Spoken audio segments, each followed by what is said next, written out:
Okay, Stig, we kicked off the season on Saturday up at Kings Lynn. Um, a point which I think everyone in the end was happy with, and a performance to shout about as well. And I think most people who went um, were sent home quite happy.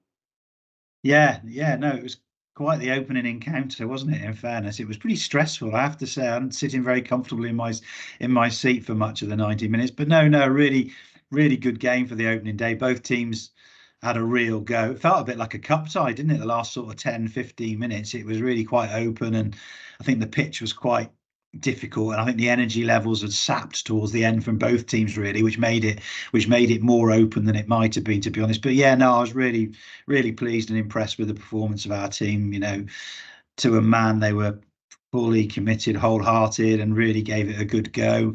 Plenty of quality as well. And I was impressed with Kings Lynn. It was difficult to know what they were going to be like, given they'd lost quite a lot of players as well. But I thought they looked a decent side, and I'm not sure there'll be that many teams that go there and get an easy afternoon. So yeah, all in all, really enjoyable day. Fans were absolutely fantastic. I could only see the ones from where I was sat in the terrace, but I'm told there was a really big group of them in the end of the main stand as well. And fantastic noise generated all afternoons. And I know the players were buzzing, and the players were absolutely chuffed as nuts about the way the support that we had there. So thank you to everybody who made the journey. It was a pretty miserable day. My chauffeur, Mr. Jay Griffiths, got us through the puddles quite safely and got us home. So thank him for that. But yeah, no, a really good day, and yeah, an intriguing game really, and it'll be interesting to see where we go from there. I think the weather actually probably helped with the atmosphere because it meant we all gathered under the covered terrace on the far side, and it was a I was right in there. It was a really good atmosphere. Talking to the fans before and after, they seemed really happy with the performance, and they love Jason Cowley, don't they? They like Jason Cowley, yes. I mean, he is wholehearted in the extreme, isn't he? I think everybody was buzzing when he suddenly appeared on the team sheet as well, didn't they? That came as a bit of a surprise. But yeah, no, he was excellent. But then everybody was, I think, to be honest, in their different in their different ways, doing their different jobs. It was just really good. It was funny. It was a funny thing though, because there were some real nerves around beforehand, not necessarily in the playing staff, but you messaged me about 5 minutes before kickoff and said you were really nervous. Darren Ball, one of our new directors, he was an absolute nervous wreck from about 10 past 2, and he was shaking, and he was right on. He actually made me feel quite calm, and I was pretty nervous just before kickoff. So yeah, it just felt like a big day, didn't it? And I'm just chuffed for the players and chuffed for Paul and the staff that they got a result out of the game and they got what they deserve, because if we hadn't have got something out of the game, we'd have still been heartened by the performance, but it never feels quite the same if you don't get something out of it. So, yeah, no, a really good start, and now looking forward to the two home games coming up. Had a couple of great saves by Pondy, wasn't there? And I celebrated two of them like we just scored a goal. To be honest, I mean, that was really good at both ends. Oh well, I looked across at the supporters when he made the save, when he ended up 2 against 1 with the two Kings Lynn players bearing down on him, and I looked across after he made that save, and in the away end, it was being celebrated like it was a goal. It was a brilliant moment. Yeah, no, he was terrific, Pondy. He's got a massive presence, hasn't he? Paul made that point, I think, when he signed him, and none of us had really set eyes on him at that point. And then you do see him and stand next to him, and he's really imposing in goal. And then you see him sort of for real as well, and he is a big lad. But yeah, no, excellent. It's really good for his confidence too, I'm sure. First game at this level, and to put in a performance like that was really good. And it leads on quite nicely to Darlington. Obviously, we're hoping for that bumper crowd. Quite a lot of tickets sold already early on. The club shop's been busy today with tickets and shirts as well. So yeah, the real buzz around the place, and hopefully, well, I know you'd love 3,000, wouldn't you, Saturday? Oh, I'd love 3,000 every day of the week, Jamie Griffiths. You know that. Yeah, no, yeah, no. Again, there seems to be really the mood of positivity continues, which is absolutely brilliant. Like you said, there's a lot of interest in the game, it appears already. Darlington's interesting because obviously they had a disappointing defeat at home to Curzon on Saturday, so they'll be desperate to make amends for that. And maybe the laws of football will be kind to us, and we will get sunshine on the opening day of the season at our place, because it certainly wasn't the traditional sunny day on Saturday, was it? So, but no, really, yeah, no, really good. Now we've got back-to-back home games, obviously with Rushall to follow on the Tuesday, and hopefully we can build on the point that we got on Saturday and put in some good performances at home to really get that going. Just a few kind of points of info, I guess, for Saturday. Obviously, we're hoping for that bumper crowd. So if you can buy your tickets in advance, that would be fantastic and really help alleviate any queues at the ticket office. We're also going to have a fan zone in Radford's car park again, so hopefully, fingers crossed, the sun will shine and fans get there nice and early. And obviously, season tickets will be available to collect as well as later on in this week as well. So yeah, it should be a real buzz around the place on Saturday. Before Saturday, though, should we talk about the Paul Caddis evening on Friday night, which is it should be a really entertaining night again. Yeah, no, Paul's kindly agreed to do an event on Friday night ahead of the first home game, which is going to be, we've badged it as an evening with Paul Caddis. So yeah, no, he's got a really interesting backstory. He's got an interesting career. Played in Scotland, played in England, captain, played under some real characters, and he did that. I did an event at the Ranking Club in Leominster, and it went down really well. And we thought actually it'd be really good to do one in Hereford. And obviously we're going to do it in the RE Recruitment Hereford Suite on Friday night. It's £15 a ticket because it'd be good to try and raise a little bit of money as well. And that'll get you some hot food and a drink as well, which is great. And we've sort of taken the decision that any profit from the evening we'll try and put it towards overnight stays for the players, because Paul feels strongly that they're of benefit, and I think it was clear on Saturday that they're of benefit. We haven't actually budgeted for any overnight stays as it stands, because they haven't been in the budget in previous years, because all the money has gone in towards the playing side of things. But Paul's very keen to do those, so we are going to try and look at trying to help him as best we can by raising money and trying to do some events. And if people out there have got any ideas about things that might be able to help out, because again, it directly helps Paul and the playing squad, and we want to try and help them as much as we possibly can. We've made as much money as we could available to Paul from the playing budget side of things, but obviously, because given in previous years we haven't had that budget for overnight stays, we haven't got one in place. So we are trying to sort of work on that a little bit, but it should be a really good night. I'm gonna host it. I'm hoping I won't have to do too much talking, and I'll just tee up Paul to tell his tales and tell his stories. But obviously, if there'll be, I'm hoping it'll be some general stuff about Paul's career during the first part, maybe most of the second part. But then if there are Hereford related questions, we can almost turn it into a bit of a fans forum type element towards the end as well. But no, it should be a really good evening, and I'm looking forward to that. And we're looking at a raffle, aren't we, just to try and get bring a bit extra in as well, because we want to try and be creative about how we support the football side. Yeah, and tickets are available online now. So yeah, if you want to come, booking early helps us. Obviously, with the food, it helps us with the food orders and the preparation and making sure that we're not kind of ordering and then wasting anything. So if you can book in advance, that's great. Yeah, and there is a capacity for the room, isn't there, as well? So we can only get to a certain level. So yeah, so if people get their tickets early and make sure they can come, I think it'll be a really good night. And I think especially ahead of the first game of the season, obviously we can do a bit of reflecting on Kings Lynn, but then look ahead to the 2 home games and stuff. So it'll be quite nice from that point of view as well. Yeah, and kind of later on in the city, or from the end of August onwards, we've got the hospitality up in the RE resource room as well. So there's lots going on up there as well. I know George wouldn't forgive us if we had a chat and didn't mention commercials. So yeah, the first game is on the 26th of August, where we've got the hospitality upstairs. And again, if you want to book, the details are on the website. Give Martin Brain a call, and he will get you signed up and booked up for those.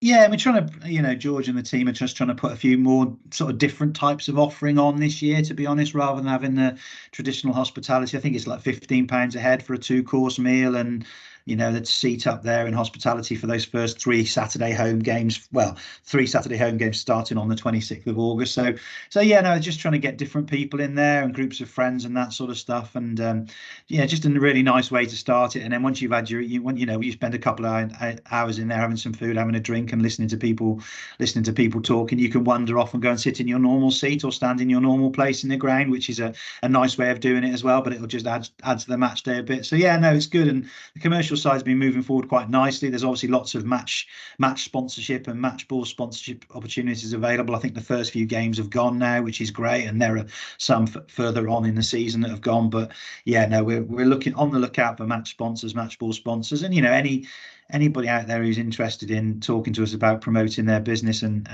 also supporting the football club, we'd be absolutely delighted to hear from them. Yeah, with the map sponsor and match ball sponsor, like you say, businesses, but also kind of individuals or groups of fans. It's an ideal way. You get a signed shirt for a match sponsor and a signed ball for the ball sponsor, as well as your tickets in the exec and everything. So it's a real kind of enjoyable result, depending, obviously, enjoyable day out. So it's kind of suitable for everyone. But I know they are going quickly. So if you are interested, get on that phone or email Martin kind of ASAP, really. But yeah, a great reaction as well to the boards as well. We put out last week. There's a few spare boards, and I know kind of most of those are going. The sign people are here today, putting up the new advertising boards around the place. So making sure they're all ready in time for Saturday's game. Yeah, no, the support's been fantastic, hasn't it? And I think hopefully the reality of the football, the way it's gone so far as well, I think maybe is, brought a few more people in as well, because it does. I think whatever happens, it's not going to be dull, is it? By the looks of things, I think, to be honest, watching the manager on the touchline is probably worth a tenner, isn't it? Having seen him at play on Saturday, I was laughing to myself when he was getting involved with the home crowd a little bit, and then he was getting involved with the opposition manager. I think he was I don't think he was particularly impressed with the opposition manager when he started waving an imaginary card at one point when the skip did a tackle. So that was quite entertaining. But yeah, no. So yeah, I did think to myself, actually, I don't think he'd be very popular as an away manager in front of B block and on that side of the ground. So I was chuckling to myself, but yeah, no, all good. And like I said, things seem to be going in a good direction, which is nice. Another thing that's selling well or sold out actually or fully booked is the Guard of Honour that the Junior Bulls run. So every game this season we got a Guard of Honour in place. So that's really good. It gets the kids in.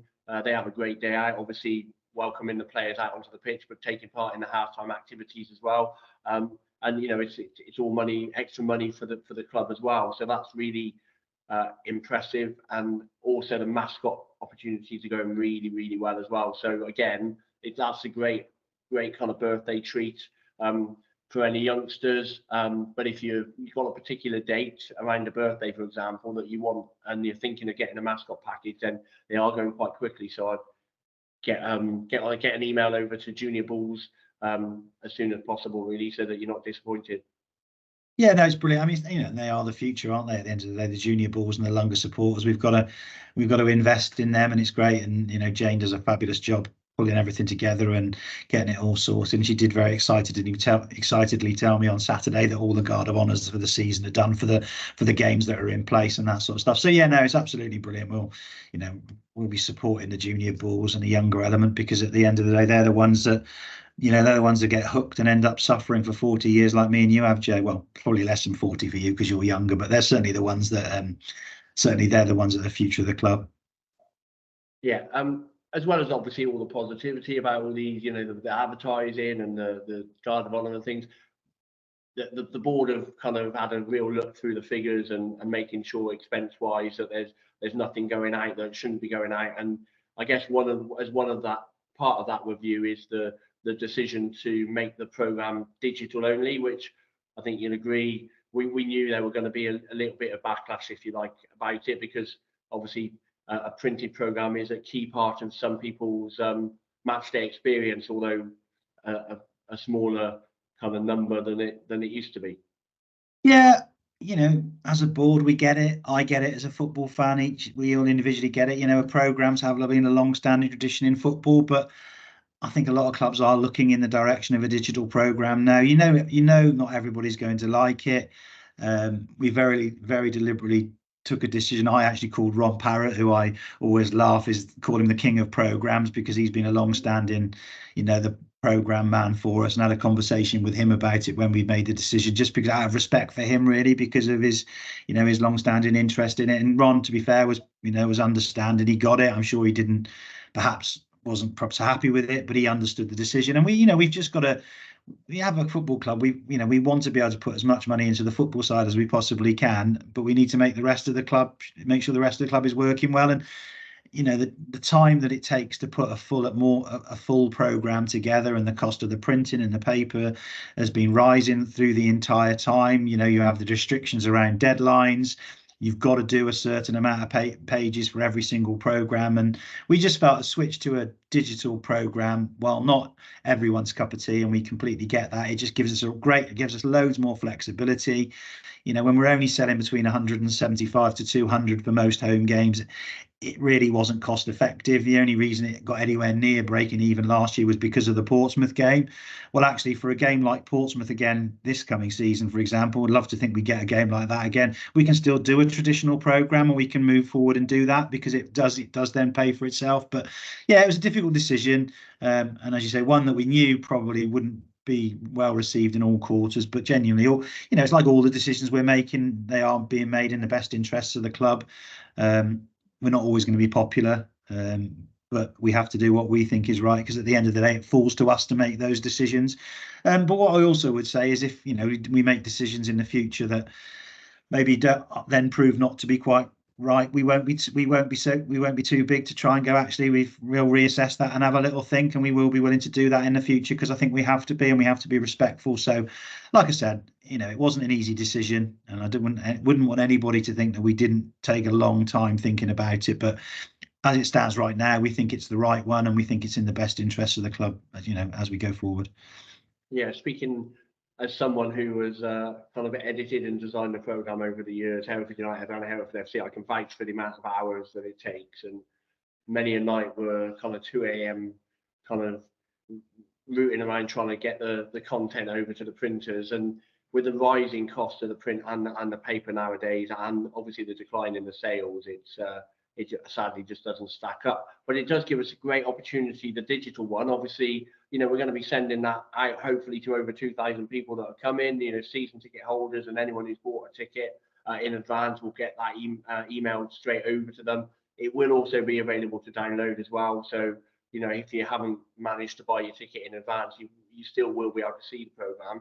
And it kind of opens up a new door for potential sponsors who might quite like the 2,000 eyes on it rather than 150, 175 people looking at the program. Yeah, absolutely right. It does offer a really big opportunity, and that wasn't the main reason for driving it forward. But actually, as we reflected on it, and as we reviewed and thought about the decision, you suddenly think, actually, if this program is going to be landing in 1,500 to 2,000 inboxes every single week, every other week kind of thing, that's a really good opportunity for businesses in terms of actually seeing that. So yeah, as you quite rightly say, while there's that obvious negative and some, the negative feeling in certain sections, as a club, from a business perspective, it does offer some real opportunities. And if we can put links to video content in it, maybe, and that sort of stuff, again, it'll make a big difference. And I do think it's the direction of travel for a lot of football clubs. I think it's probably a case of many are probably wanted to make the decision, but there's that difficulty of breaking from tradition. So I think once a number of clubs start to go in that direction, I think you might find that others also decide to go that way too.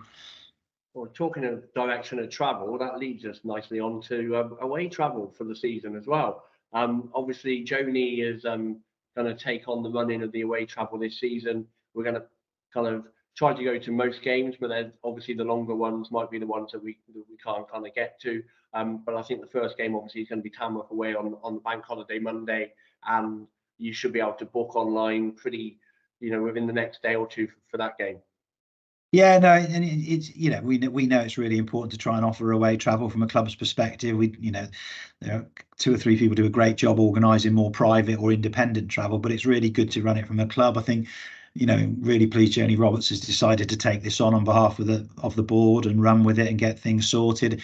I think she's going to make sure that the buses will be arriving at sort of 1:30, so there is a bit of time when people arrive to get a drink and some refreshments and that sort of stuff. And we're going to run it with a really good structure.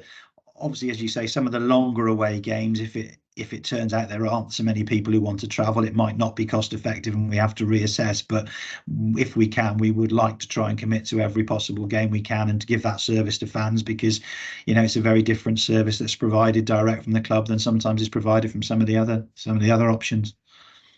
Can I just also talk about streaming? We're getting quite a few questions about the streaming and what's happening.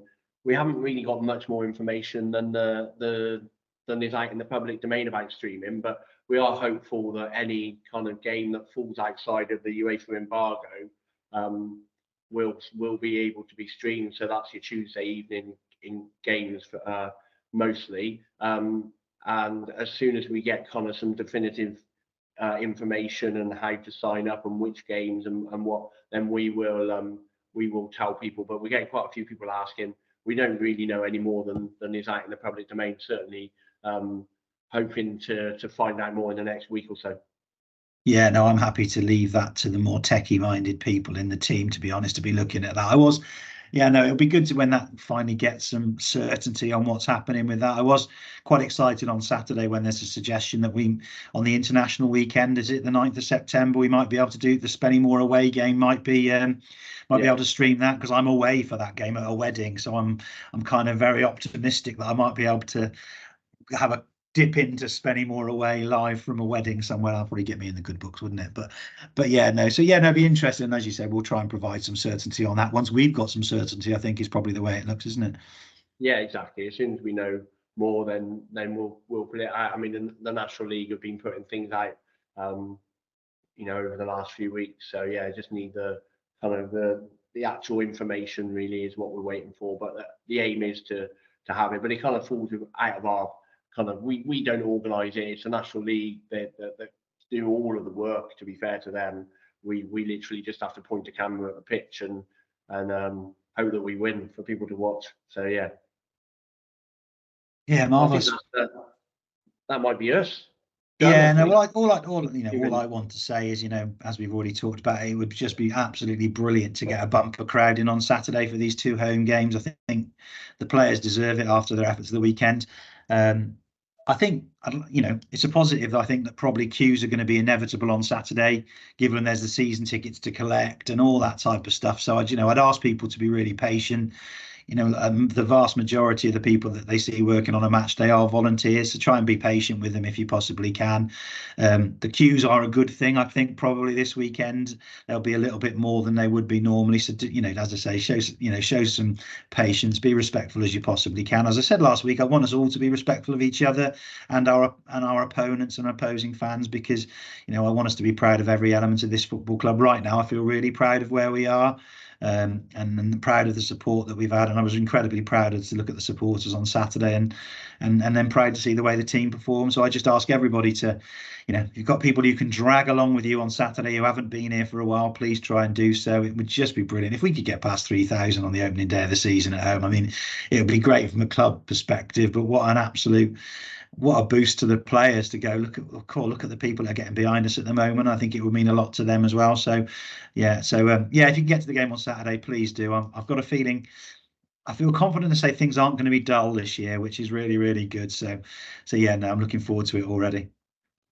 Brilliant, superb. Well, that's the end of that. The latest edition. So we'll have a think of when we do the next one, but hopefully we'll have a couple of wins under our belt by that time. Well, exactly right. I still work out whether I'm more insulted by Saints and Greavesy or Ant and Deck or Stadler and Waldorf. I'll have worked it out. So we'll come up with a duo that we like eventually, Jamie, I'm sure. I'll take all of them, to be honest. Yeah, I thought you might.